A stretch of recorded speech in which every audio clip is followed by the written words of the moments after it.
அன்பர்களே, நண்பர்களே, உங்கள் வாலிபின் இனிய காலை வணக்கம். இன்று பிப்ரவரி 11, அதாவது தை மாதம் 28ஆம் தேதி ஞாயிற்றுக்கிழமை. துதியை திதி சதய நட்சத்திரம் 5:39 வரை சாயங்காலம். அதற்கு மேல் புரட்டாதி நட்சத்திரம். ராகாலம் சாயங்காலம் 4 to 6, யமகண்டம் மத்தியானம் 12 to 1 வரை.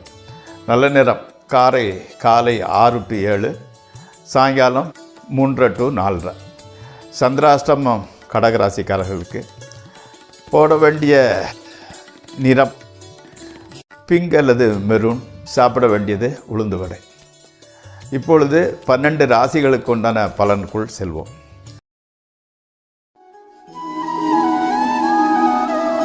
மேசராசி. மார்க்கெட்டிங், ஐடி போன்ற துறையில் உள்ளவர்களுக்கு பிரிவுகளில் வேலை கிடைக்க வாய்ப்பு உள்ளது. ஆமாம். மாணவர்களுக்கு நிர்வாக படிப்பு நன்மை தரும். பிரிண்டிங் பிரஸ்ஸு, பத்திரிகை போன்ற துறையில் உள்ளவர்களுக்கு மிக நல்ல நாளாக இது அமையும். அடுத்து ரிஷபராசி. போராட்டத்திற்கு பின்பு வெற்றி கிடைக்கிறது. பூர்வீக இடத்தில் நிலம் வாங்கவோ அல்லது தொழில் ஆரம்பிக்கவோ எண்ணுகிறீர்கள். புதிய கோர்ஸ் படிக்கிறவர்களுக்கு நல்ல ஒரு வாய்ப்பு காத்திருக்கிறது. பணவரவு கூட திருப்தி அளிக்கிறது. நண்பர்கள் சப்போர்ட்டிவாக இருந்துக்கிட்டு இருக்கிறாங்க. அடுத்து மிதுன ராசி. அலைச்சல் திருச்சல் அதிகம். தாயின் உடல்நிலை சற்று பாதித்து சரியாகிவிடும். ஆமாம். உடலில் உஷ்ணம் ரொம்ப ஜாஸ்தியாகிட்டு இருக்குது.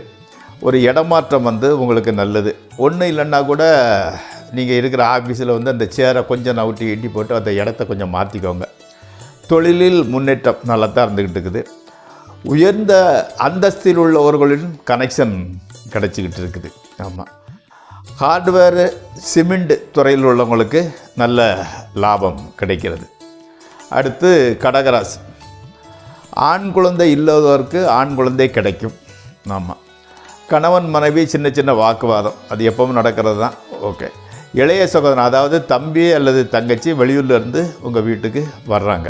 ஆமாம். காது வலி, அது மருந்து ட்ராப் விட்ட பிறகு அது சரியாகிடுது. மனோதைரியம், எந்த பிரச்சனையும் அந்த தைரியத்தை வச்சே நீங்கள் சமாளிச்சுக்கிட்டுறீங்க. நல்லது. அடுத்து சிம்மராசி. வீடு, நிலம் ஏதாவது நூதனமாக செய்யணும், வாங்கணுங்கிறதுக்காக பணம் விழுந்து புரட்டிக்கிட்டு இருக்கிறீங்க. இன்னும் கம்ப்ளீட் ஆகலை. அந்த முயற்சியிலே ஈடுபட்டுக்கிட்டு இருக்கிறீங்க.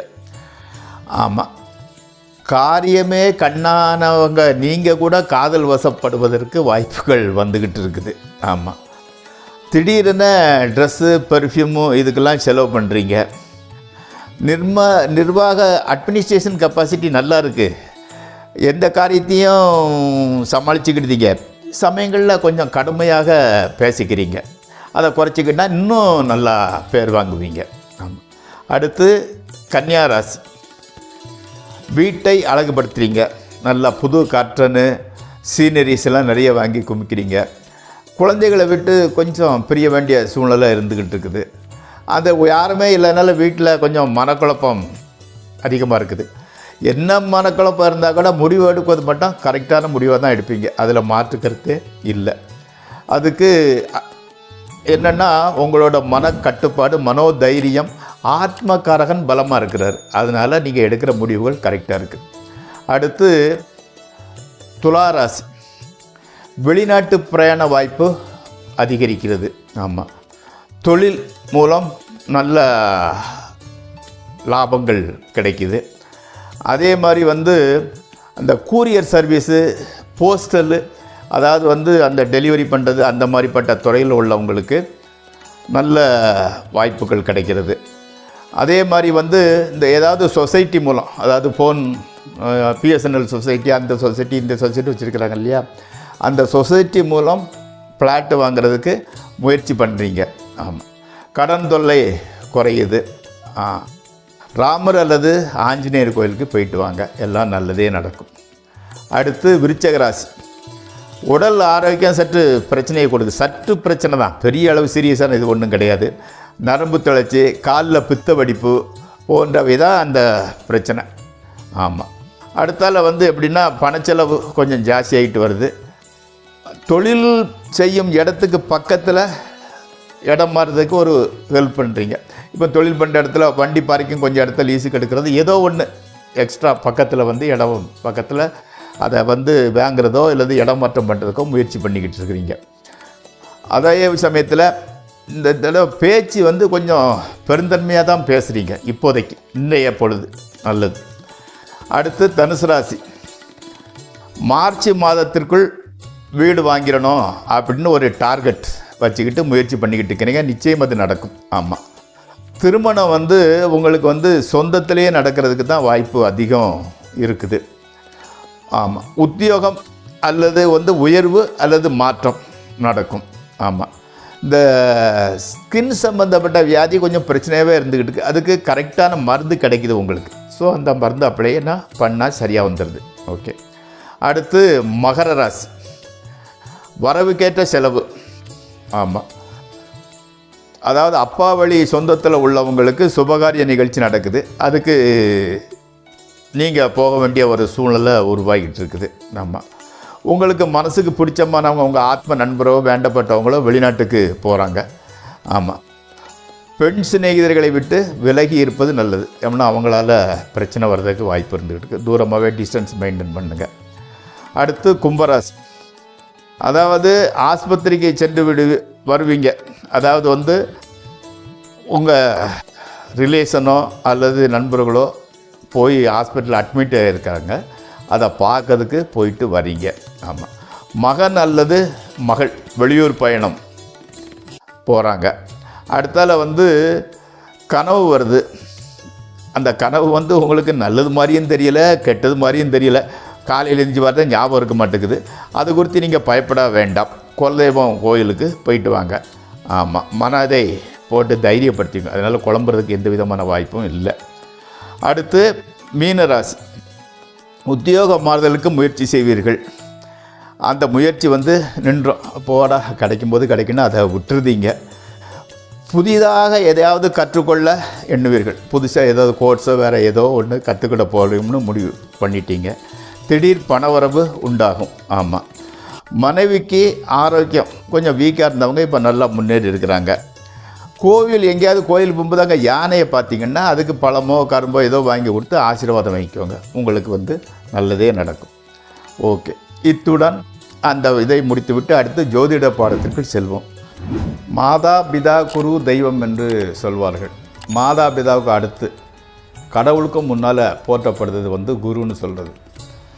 ஸோ குருவினோட ஆசீர்வாதம் நமக்கு முன்னேற்றத்தை அளிக்கிறது மட்டும் இல்லை, குருவிட்ட சாபம் ஏதாவது கோபப்படாமல் நம்ம வர பார்த்துக்கணும்.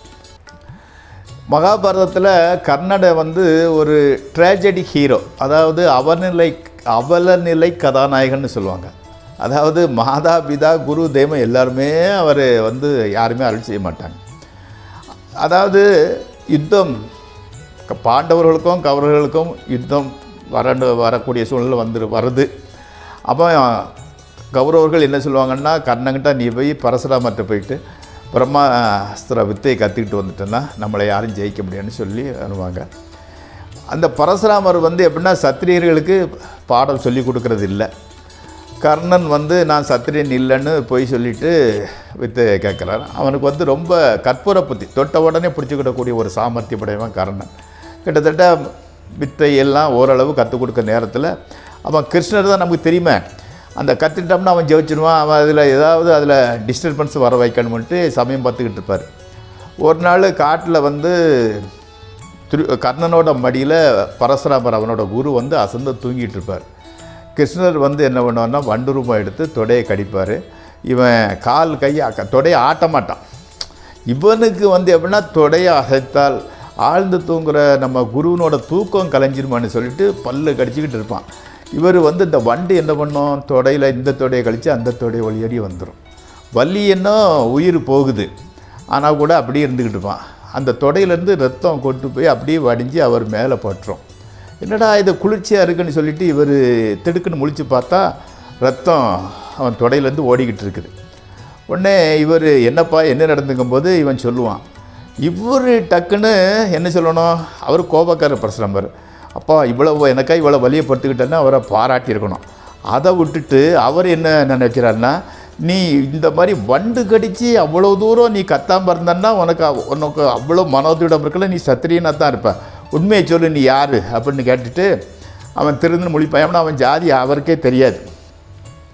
நீ பொய் சொல்லி என்கிட்ட கற்ற இந்த வித்தை சமயத்தில் பயன்படாமல் போயிரும்னு சாபம் போட்டுருவார். அப்பத்துலேருந்தே உள்ளுக்குள்ளே கர்ணன் மனசொடிஞ்சு போயிடுவான். அதே மாதிரி யுத்தத்தில் அந்த பிரம்மாஸ்திரத்தை உபயோகிக்க முடியாமல் போகுது. அதனால் அவங்க ஜெயிக்க முடியறதில்லை. நான் என்ன சொல்ல வரோம்னா, இந்த குருவிட்ட பொய் சொல்கிறது, குருவிட்ட சாபம் வாங்கிறது மேக்சிமம் தவிர்த்துக்கோங்க. குரு பார்க்க கோடி குற்றம், குரு நல்லது செய்வாருங்கிறது மட்டும் இல்லாமல் குரு நெகட்டிவாக சிந்தித்தாலோ ஏதாவது கோவப்பட்டாலோ அதுக்கு தகுந்த மாதிரி நெகட்டிவ் பலன்கள் நடக்கும். அதனால் குருவிட்ட எப்போவுமே நல்லபடியாக மூவ் பண்ணி அவங்களோட ஆசீர்வாதத்தை பெறுவதற்கு நீங்கள் முயற்சி பண்ணிக்கோங்க. இதுதான் குரு. அதாவது இந்த குருவுக்கும் அந்த குருவுக்கும் ஜாதகத்தில் உள்ள, அதாவது பிரகஸ்பதின்னு சொல்லக்கூடிய குருவுக்கும் எல்லா குருவும் ஒன்று தான். ஓகே, அடுத்தால மீண்டும் நாளை ஜோதிட பாடத்திற்குள் செல்வோம்.